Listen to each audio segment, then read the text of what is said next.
मोनारे घाटमा यहाँहरूले मलाई मिलाई खुवाउन ल्याएको पानी अथवा फलफुलहरू होइन अथवा बिस्कुटहरू यस्तो चिजहरू ल्याएर खाइसकेपछि अथवा उहाँहरूबाट आएको लत्ता कपडा लुगाहरू जो मृतकको चाहिँ सामग्रीहरू यसरी जताभावी फाल्ने हाम्रो प्रचलन छ होइन।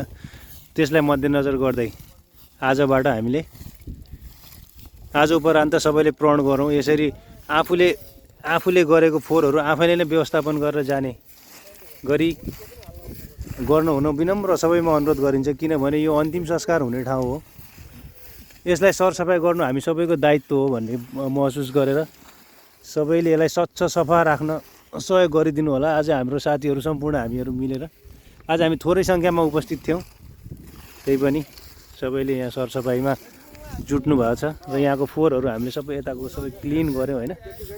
अझै पनि यहाँनिर बाँकी छ, यसलाई हामी अहिले फेरि गर्नेछौँ। र त्यो सँगसँगै यो तल पनि तपाईँ तल हेर्न सक्नुहुन्छ, कपालहरू काटेर झन् यो मेन ठाउँ हो होइन, यो मेन ठाउँ यहाँ चाहिँ ल हेर्नुहोस् कपालहरू काट्ने अनि जति पनि फोहोरहरू छ आफ्नो ल हेर्नु यो चाहिँ जथाभावी छ के तपाईँको आफ्नो आफूले गरेको फोहोरहरू मात्रै एटलिस्ट आफूले गरेको फोहोरहरू मात्रै पनि चाहिँ सुरक्षित त्यसलाई चाहिँ व्यवस्थापन गरेर गइदिनु हुन म चाहिँ सम्पूर्णमा आगामी दिनहरूमा अनुरोध गर्दछु। यति भन्दै म आज बिदा भएँ। आगामी दिनमा कमसे कम आफूले खाने जस्तै बिस्कुटका खोलहरू मात्रै पनि आफैले त्यो फाल्ने ठाउँ पनि छ ऊ यहाँनिर यो उसमा होइन, यो फाल्ने ठाउँमा लगेर कम्सीमा राखिदिनु होला। त्यति गरिदिए यो सफा रहनेछ।